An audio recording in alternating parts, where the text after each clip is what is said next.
రోజా అక్కడనే కదా ఆమరణ నిరాహార దీక్ష చేస్తున్నది. ఏమైనా అడ్డంకులు ఎక్కడైనా ఉన్నాయా? ఆ రోజు కాదు, ఏదైతే పార్లమెంట్ మీదకి ఎప్పుడు వచ్చిందండి? ఇదేమి మోడీ గారి ప్రభుత్వం పెట్టింది కాదు, అది సెన్సిటివ్ జోను. మన మీద పార్లమెంట్ మీద అటాక్స్ అయ్యాయి, చనిపోయారు కొంతమంది. అప్పటి నుంచి పార్లమెంట్ చుట్టూ కూడా మన సెక్షన్ 144 అంటే 163 ఉంటుంది పార్లమెంట్ నడుస్తున్నప్పుడల్లా. అది ఇప్పుడు మీరు చెప్పండి, లీగల్ అవుతుందా ఇల్లీగల్ అవుతుందా? అది శాంతిపూర్వకంగా జరిగినట్లా జరగనట్లా? ఆ శాంతిపూర్వకంగా జరిగేంత వరకు మేము ఎటువంటి అడ్డంకాలు కాదు కదా, వాళ్ళ హక్కు అని చెప్పాం. అయితే ఒక్క నిమిషం సరే, అరవింద్ కేజ్రీవాల్ నాకు జస్ట్ ఒక 10 సెకండ్స్ ఇవ్వండి చాలు, నేను ఫినిష్ చేస్తాను. बहुत बधाई, हमारे देश के युवाओं को, जेनजी को बहुत बधाई। बहुत खुशी की बात है, आप लोगों का संघर्ष रंग लाया। धर्मेंद्र प्रधान को अल्टीमेटली इस्तीफा देना पड़ा। ये पूरी डेमोक्रेसी की बहुत बड़ी जीत है। हमारे देश में लोगों का जनतंत्र से भरोसा ही उठ गया था। लोगों को लगने लगा था कि सरकारें सुनती नहीं है, जनता सरकारों के सामने चिल्लाती रहती थी, गिड़गिड़ाती रहती थी। हर चीज के लिए हम सरकार को हाथ जोड़ते रहते थे, पैर पकड़, सरकारें कभी सुनती नहीं थी। इतना बड़ा संघर्ष हुआ और अल्टीमेटली सरकार के अहंकार को झुकना पड़ा, जनता के सामने झुकना पड़ा। ये बहुत बड़ी जीत है, पूरे जनतंत्र की जीत है, डेमोक्रेसी की जीत है। और सरकार को भी अब समझ लेना चाहिए कि आपको जनता की सुननी पड़ेगी। ये डेमोक्रेसी है, democracy is by the people, of the people, for the people. मैं उम्मीद करता हूं कि सरकार नीट के सिस्टम को ठीक करेगी ताकि अगली साल अब से पेपर लीक होना बंद हो जाए इस देश के अंदर। अब हमारे बच्चों को आत्महत्या ना करनी पड़े। जय हिंद। జంతర్ మంతర్ నుంచి దేశ ప్రజలకు ఒక నినాదం ఇచ్చారు, ఒక ధైర్యాన్ని కల్పించారు జెన్జీ కిడ్స్ అంటూ ఆయన మాట్లాడుతున్నారు. సో మనోహర్ గారు, నెక్స్ట్ టార్గెట్ తెలంగాణని బీజేపీ అంటోంది. మీ హయాంలో ముఖ్యమంత్రి రేవంత్ రెడ్డి గారి హయాంలో విద్యాశాఖ మంత్రి గారు ఉన్నప్పుడు ఎస్ఎస్సీ పేపర్ లీక్ అయింది. నెక్స్ట్ టార్గెట్ నిజంగా వాళ్ళు జెన్యూన్ ప్రొటెస్టర్స్ అయితే ఇక్కడికి రావాలనేది బీజేపీ కిషోర్ రెడ్డి గారు చెప్తున్న మాట. ఇన్వైట్ చేస్తున్నాం. దేశవ్యాప్తంగా 22 లక్షల మంది విద్యార్థులు పరీక్ష రాస్తే ఆ పరీక్ష లీక్ అయింది. అందులో 14 మంది చనిపోయారు. ఇక్కడ ఎవరు చనిపోయారు, ఎక్కడ లీకులైనవి అంటే మీకు మాకు తెలియకుండా బీజేపీలో ఒక్కరికి లీకులైనయా? ఓన్లీ లీకులైన అంటున్నాం. వాళ్ళు ఎందుకు పోరాటం చేయాలి? రాజీనామా కోసం పెద్ద ఎత్తున హైదరాబాద్ ఇంతసేపు టైం ఇస్తే మీరు చెక్ చేసుకుంటారు అనుకున్నాను. కిషోర్ రెడ్డి గారు మీరు ఎందుకు మాట్లాడతారు మధ్యలో? మీరు ఎందుకు చెక్ చేసుకోలేదు అంటున్నాను. మీరు ఎందుకు చెక్ చేసుకోలేదు, లీక్ అయిందా లేదా అనేది మీరు ఎందుకు చెక్ చేయలేదు అంటున్నాను. ఇద్దరికి సారీ ఫర్ ఇంటరప్షన్, చాలా రియాక్షన్స్ వస్తున్నాయి.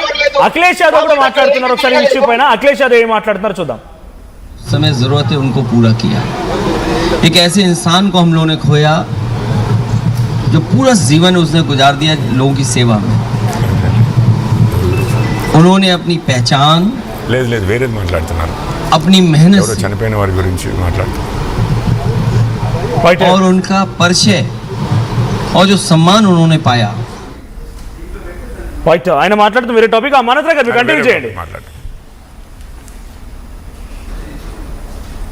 ఇప్పుడు మీరు నిజంగానే లీక్ అయిన రేవంత్ రెడ్డి గారి పరిపాలనలో విద్యాశాఖ మంత్రిగా మీరు ఏ విద్యార్థి సంఘం కూడా పోరాటం చేయలేదు కదా, రాజీనామా పట్టుబట్టలేదు కదా. ఇప్పుడంతా మీ తల వంచిన తర్వాత, మీ చేతగానితనం మొత్తం బయటపడిన తర్వాత ఈ రోజు ఇక్కడ ఆరోపణలు చేయడం ఏంటి? చాలా విచిత్రంగా ఉంది మీరు మాట్లాడుతుంటే. కాబట్టి మనం ఇంకా మీరు జ్ఞానోదయం తెచ్చుకోండి, ఇంకా మీ బుద్ధి మారలేదు. ఈ విధంగా రాముడిని అడ్డు పెడతారు. 5 సంవత్సరాలు రాజకీయం చేశారు. ఇలా ఏముంది, అక్కడ ఇండియా గేట్ దగ్గర ధర్నా చేసిన వాళ్ళు, లాఠీ చార్జీలు దెబ్బలు తిన్న వాళ్ళు ఎవరైనా ఉగ్రవాదులు ఉన్నారా? లేదా రాముడిని మోసం చేసి రాముడి విరాళాలు చోరీ చేసిన వాళ్ళు ఎవరైనా ఉన్నారా? ఎవరు లేరు. కాబట్టి ఇది ప్రజల విజయం, యువత విజయం, దేశ భవిష్యత్తు కోసం వాళ్ళు పోరాటం చేసినటువంటి పోరాట పటిమనే దేశం మొత్తం చూసింది ఈరోజు. కాబట్టి ఇంకా మేము ఇక్కడ తెలంగాణలో 67,673 పరీక్షలు ఉద్యోగాలు ఇచ్చినాం. ఎక్కడ లీకులు కాలే, ప్రతిష్టాత్మక గ్రూప్ అనే లీక్ కాలే. ఇక మీరు ఏం మాట్లాడతారు మీరు? కాబట్టి సివిల్ సర్వీసెస్ లీక్ కాలేదని నీట్ లీక్ కాకుండా అవుతుందండి. ఏం మాట్లాడుతున్నారు ఆయన? అది కాకపోతే ఇది కాదు అని అంటే నేను చెప్తున్నా, యూపీఎస్సీ లీక్ కాలేదని నీట్ లీక్ కాకుండా ఉందా? ఏం మాట్లాడుతున్నారు? పోనీ తెలంగాణది మేమేం మాట్లాడలేదన్నారు కదా, కర్ణాటకలో మాట్లాడారు కదా. కర్ణాటక మీదే కదా, కాంగ్రెస్ ప్రభుత్వమే కదా. రాహుల్ గాంధీ ఇప్పుడు ఎమ్మెల్యే రిజైన్ చేపిస్తాడా? ఎవరా రిజైన్ ఇంకా రాహుల్ గాంధీ కర్ణాటకలో రిజైన్ చేపిస్తాడా? ఏం మాట్లాడుతున్నారండి? మీకు ఒక విషయం ఇంకొకటి చెప్తున్నాను. ఎంతో మంది విద్యార్థులు ఆత్మహత్య చేసుకున్నారన్నారు. కరెక్టే చేసుకున్నారు. మీ ముందు ఆత్మాహుతి చేసుకుంటే కూడా తెలంగాణ ఉద్యమంలో ఒక్కరు వచ్చి మాట్లాడలేదు. ఒక నైతిక బాధ్యత తీసుకున్న వాళ్ళు లేరు. సోనియా గాంధీ గాని, రాహుల్ గాంధీ గాని.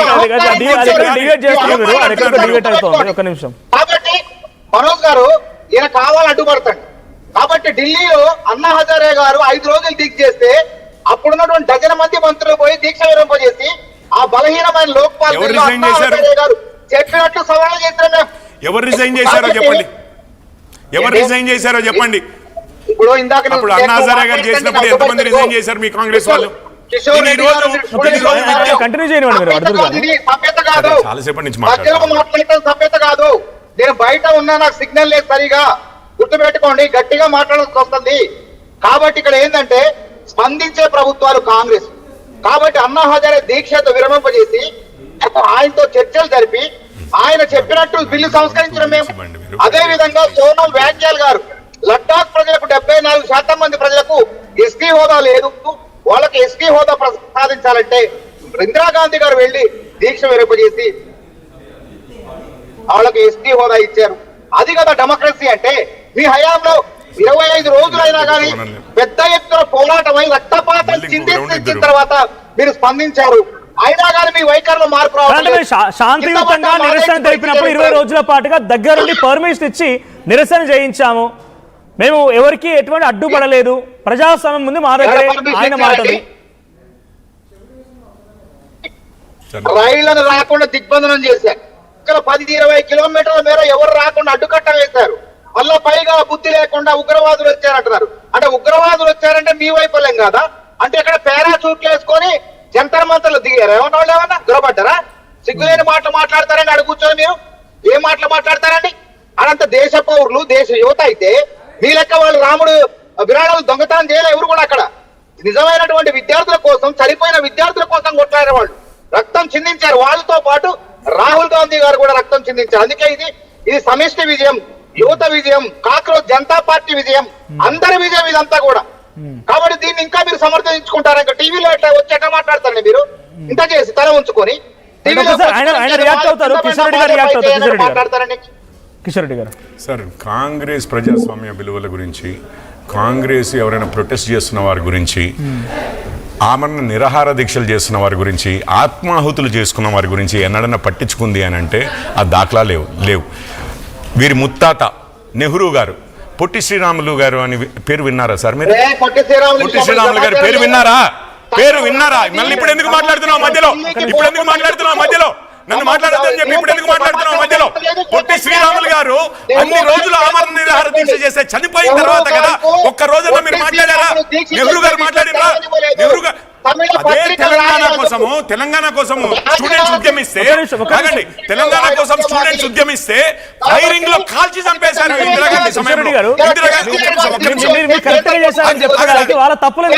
అదంతా కాదు. ముందైతే ఆయన నేనేం చెప్పాను సార్? ఎందుకంటే నిజం బయట పెడతాం కదా, ఇవ్వరు.